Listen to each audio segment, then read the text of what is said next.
جو کھڑے اور بیٹھے اور لیٹے ہر حال میں اللہ کو یاد کرتے اور آسمان اور زمین کی پیدائش میں غور کرتے اور کہتے ہیں کہ اے پروردگار تو نے اس کائنات کو بے فائدہ نہیں پیدا کیا، تو پاک ہے، تو قیامت کے دن ہمیں دوزخ کے عذاب سے بچائیو۔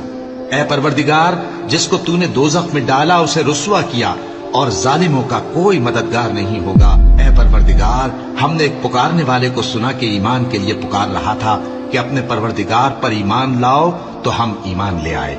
سو اے پروردگار ہمارے گناہ معاف فرما اور ہماری برائیوں کو ہم سے دور کر دے اور ہم کو دنیا سے نیک بندوں کے ساتھ اٹھائیو۔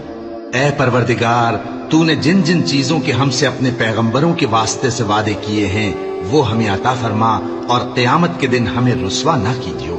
کچھ شک نہیں کہ تو خلاف وعدہ نہیں کرے گا۔ تو ان کے پروردگار نے ان کی دعا قبول کر لی اور فرمایا کہ میں کسی عمل کرنے والے کے عمل کو مرد ہو یا عورت ضائع نہیں کرتا۔